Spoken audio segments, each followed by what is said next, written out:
Quero dizer, entre os planos malucos da Alemanha nazista, esse se destaca entre os mais insanos. Hitler queria transformar a Crimeia em uma espécie de utopia colonial da Alemanha nazista e, mais interessante ainda, eles achavam que tinham uma justificativa histórica para isso. A Península da Crimeia é, por algum motivo, basicamente um ímã para mitos e geopolítica. Acho que é porque ela fica bem na fronteira de diferentes impérios ao longo da história. Então, as pessoas passaram séculos projetando suas próprias fantasias históricas sobre ela. E não é uma obsessão de apenas um país também. A Crimeia já foi reinventada como tudo, desde um berço sagrado da civilização até uma pátria para guerreiros selvagens das estepes, potencialmente relacionado ao fato de que tantas pessoas europeias modernas meio que sabem que seus ancestrais vieram de algum lugar da Ásia, das estepes, potencialmente vindos ou pelo menos passando pela Crimeia. Por exemplo, escritores gregos antigos viam isso como uma fronteira bárbara e aterrorizante do mundo conhecido, e havia algumas colônias gregas lá. Eles usaram esse lugar como cenário para o mito de Ifigênia, uma princesa forçada a realizar brutais sacrifícios humanos em marinheiros náufragos. Séculos depois, a nobreza polonesa desenvolveu um grande mito sármata, alegando que eram descendentes diretos de uma feroz tribo nômade antiga que um dia governou as estepes da Crimeia. Até mesmo o folclore húngaro ligou suas raízes magiares à península, criando uma espécie de mito fundador sobre os irmãos Unor e Magor, que teriam perseguido um tipo de cervo branco milagroso até a região onde se casaram com as filhas de um príncipe local.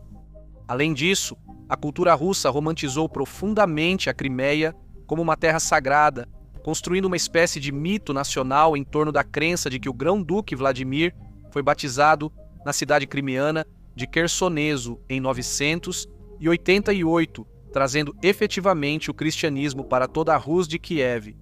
Mas, de todas as histórias contadas sobre esse pequeno pedaço de terra, nada ficou tão louco e fora de controle quanto a obsessão alemã pelo território. O que começou como uma migração real de tribos germânicas, os godos da antiguidade, transformou-se em uma espécie de obsessão romantizada entre os intelectuais alemães do século XIX. E então, avançando para a década de 1940, o regime nazista transformou completamente essa história em uma arma. Sob ordens pessoais de Adolf Hitler, houve uma mistura de fanatismo racial, misticismo estranho, e a história real dos verdadeiros agricultores alemães que se mudaram para lá no século XIX.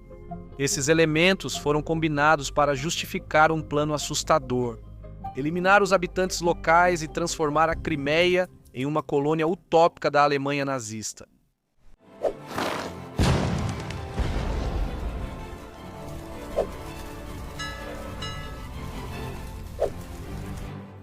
Certo, para entender por que os nazistas eram tão obcecados pela Crimeia desde o início, você meio que precisa voltar à Antiguidade Tardia e ver como os godos se dividiram.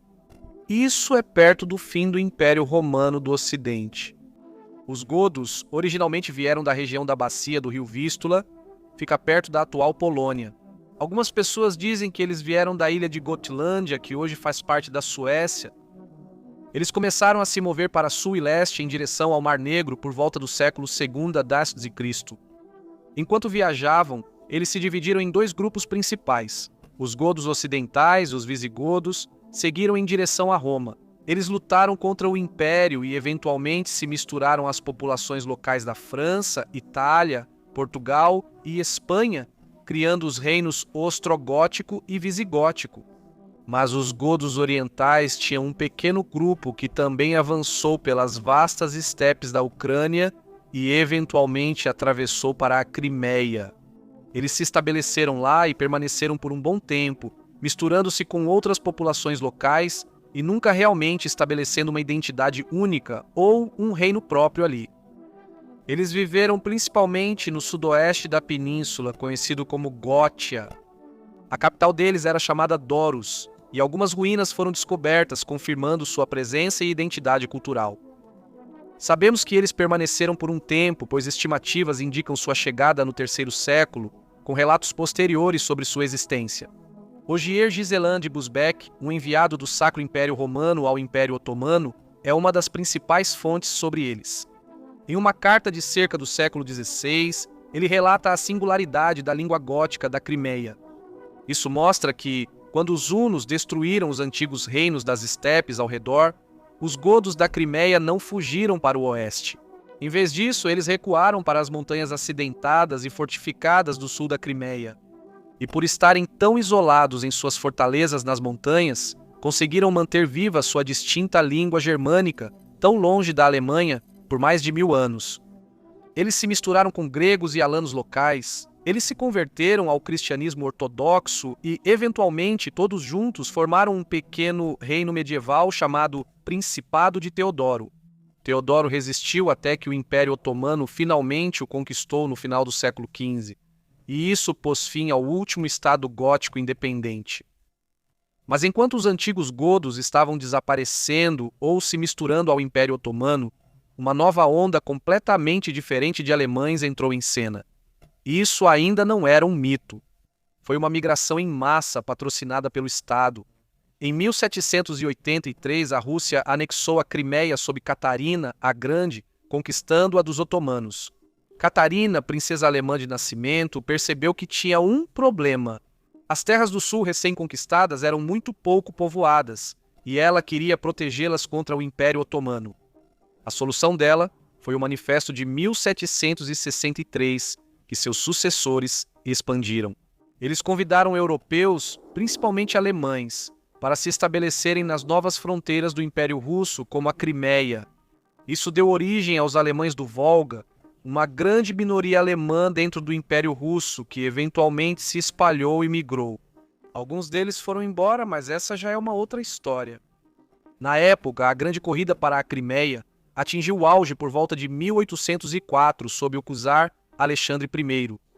Milhares de famílias alemãs deixaram para trás suas vidas em lugares como Baden, Württemberg, o Palatinado e a região da Alsácia. Eles estabeleceram colônias alemãs bastante distintas e organizadas bem no meio da estepe da Crimeia e ao longo da costa sul da península. Esses colonos tiveram grande sucesso e receberam mais benefícios dos russos do que os camponeses locais. Também introduziram técnicas agrícolas ocidentais avançadas. Eles introduziram novos tipos de gado e construíram comunidades agrícolas e de produção de vinho muito prósperas. No final do século XIX, havia dezenas de milhares deles, alemães étnicos vivendo na Crimeia. Eles administravam suas próprias escolas, falavam alemão e mantinham uma identidade completamente distinta dentro do Império Russo. Eles eram os sucessores simbólicos dos antigos ostrogodos, ainda que indiretamente. Enquanto esses fazendeiros alemães cultivavam plantações na estepe da Crimeia, os intelectuais na Alemanha estavam desenvolvendo uma obsessão romântica bastante intensa com o passado antigo e mais recente da península, por causa do conhecimento sobre aquelas migrações austrogóticas, reforçado por esse assentamento alemão mais recente. A faísca para isso foi, na verdade, a redescoberta daquele texto do século XVI, escrito pelo diplomata chamado Ogier Giseland de Busbecq, que mencionamos anteriormente. Durante uma visita a Constantinopla, Busbecq conheceu 2 viajantes da Crimeia e anotou uma lista de 101 palavras que eles falavam. As palavras eram inegavelmente germânicas, usando termos como Plaut para sangue e Thorin para porta. Para os estudiosos alemães do século XIX, a lista era algo impressionante. Ela foi tratada como prova absoluta de que uma tribo germânica perdida havia sobrevivido nos confins do mundo. Viajantes e escritores alemães passaram a ir em massa para a costa do Mar Negro, não apenas pelo clima agradável, mas buscando vestígios físicos da vida gótica. Eles romantizaram de forma exagerada as antigas ruínas de Teodoro, afirmando que era um antigo e puro estado germânico. E com o passar do tempo, isso deu aos nacionalistas alemães um enorme senso de orgulho, fazendo-os sentir que seus ancestrais eram naturalmente destinados a construir impérios e expandir para o leste. Isso se alinhava perfeitamente com os ideais de Lebensraum dos nazistas que viriam depois. No início do século XX, grupos nacionalistas agressivos como a Associação Pan-Germânica começaram a usar essas ideias acadêmicas românticas para argumentar que a Alemanha tinha um direito histórico à Crimeia. mesmo que o antigo reino de Teodora fosse, na verdade, uma grande mistura étnica. Claro, tinha godos, mas também gregos e alanos. Eles falavam principalmente grego entre si. Além do absurdo desse argumento, qualquer país poderia usá-lo para reivindicar um território se seus ancestrais já estiveram lá. Então, quando os nazistas tomaram o poder em 1933, eles pegaram essa obsessão acadêmica romântica e a transformaram em uma política racial mortal. Eles viam a história como uma grande guerra biológica entre raças. Alfred Rosenberg, um dos principais ideólogos nazistas, criou um ministério inteiro para reescrever a história do leste. Seus estudiosos defendiam agressivamente a ideia de que os godos eram arianos puros e superiores. Eles citaram a presença antiga dos godos para alegar que os eslavos eram apenas ocupantes temporários de terras que pertenciam por direito à Grande Alemanha. Quando as forças nazistas invadiram a União Soviética e marcharam para a Crimeia em 1941, encontraram aquelas vilas agrícolas alemãs estabelecidas há muito tempo que, como sabemos, não eram sucessoras diretas dos godos, mas resultado de uma migração separada. Mas, para o aparato racial nazista, essas vilas eram usadas como prova de suas teorias. Eles viam os agricultores alemães locais como um elo racial resistente que havia conseguido manter sua herança ancestral em meio a um mar de povos eslavos e asiáticos. Isso faz pensar se eles eram estúpidos o bastante para acreditar nisso ou só usavam como desculpa para validar teorias absurdas. Mas, tragicamente, a simples existência dessas comunidades alemãs reais acabou selando seu destino sob o regime soviético. Assim que o exército alemão se aproximava durante o verão de 1941, Iosif Stalin ordenou a deportação forçada de praticamente toda a população alemã étnica da Crimeia, acusada de ser possível colaboradora de Hitler. Mais de 50.000 pessoas, todas elas alemãs, foram reunidas, colocadas em vagões de gado e exiladas para as duras planícies da Sibéria e do Cazaquistão, destruindo uma comunidade que havia vivido ali por gerações. Mesmo com os verdadeiros alemães já tendo partido, suas aldeias vazias e os antigos mitos góticos ainda alimentavam a imaginação pessoal de Adolf Hitler. Ele era obcecado com a ideia da Crimeia. Alguns registros indicam que, durante suas conversas noturnas na época da guerra, ele frequentemente divagava sobre o rei ostrogodo Teodorico, o Grande, e tratava o Mar Negro como um território alemão antigo. Para Hitler, a Crimeia não era apenas mais uma província conquistada para ser saqueada por matérias-primas. Ele a via como uma espécie de prêmio sagrado e místico. Antes mesmo de seu exército controlar toda a península, ele mandou separar a Crimeia da Ucrânia e colocá-la sob domínio direto do Reich. Ela se tornaria seu projeto pessoal, uma colônia nazista utópica, puramente alemã. O plano, elaborado sob o guarda-chuva burocrático do general Plan Ost, era totalmente radical. Primeiro, ela seria renomeada de Crimeia para Gotland ou Göttingau, que significa Terra dos Godos. Todo o mapa também foi germanizado. Sevastopol passaria a se chamar Theodrichshafen, que significa Porto de Theodric, e Simferopol seria chamada de Gothenburg, Castelo Gótico. Para criar essa utopia, os nazistas queriam a terra totalmente vazia. A SS e os esquadrões móveis de extermínio eliminaram imediatamente a população judaica da Crimeia, e os milhões restantes de tártaros da Crimeia e eslavos estavam destinados a serem mortos pelo trabalho forçado ou expulsos à força. Expulsos através do Estreito de Kerch para o interior selvagem da Rússia. Foi uma cópia terrível do que Stalin havia feito com os próprios alemães apenas alguns meses ou anos antes. Após eliminar a população nativa da península, os nazistas planejavam criar uma sociedade agrária hipermoderna e idealizada. Ela seria conectada diretamente a Berlim por uma enorme rodovia de alta velocidade e sistemas ferroviários. Como Stalin já havia deportado os godos originais da Crimeia, Hitler e Himmler tiveram uma alternativa muito bizarra para repovoar sua nova colônia com alemães novamente. Trazê-los de volta seria mais complicado e exigiria conquistar toda a União Soviética. Eles decidiram, em vez disso, reassentar à força toda a população de língua alemã do Tirol do Sul, uma região nos Alpes italianos, diretamente na Crimeia.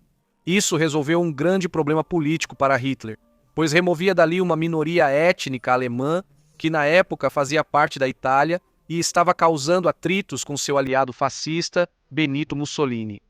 Enquanto dava a Gotland uma população substituta composta, segundo ele, por camponeses alemães puros. Como sabemos, o sonho nazista de um paraíso gótico alpino conectado por rodovias no Mar Negro obviamente fracassou e foi destruído. Em 1944, o Exército Vermelho Soviético rompeu as linhas alemãs, forçando a Wehrmacht a uma retirada brutal e caótica da península. Os grandes planos para Gothenburg e Theodrichshafen, que com certeza estou pronunciando errado, foram deixados para apodrecer em arquivos burocráticos abandonados. Mas todo esse plano, ou melhor, essa saga, deixa uma marca sombria na história da região. A combinação de um antigo mito de migração e a migração real dos fazendeiros alemães do século XIX criou a tempestade perfeita. Os nazistas pegaram uma curiosidade intelectual inofensiva sobre as antigas raízes alemãs e a usaram para justificar um pesadelo real de limpeza étnica total. No final das contas, a história do interesse alemão na Crimeia mostra exatamente o quão perigoso é quando um Estado começa a reescrever o passado para alimentar alguma fantasia utópica do futuro. O que eu acho mais interessante é que hoje a Crimeia ainda é um território disputado, só que agora é entre dois outros países, agora a Ucrânia, mas ainda a Rússia.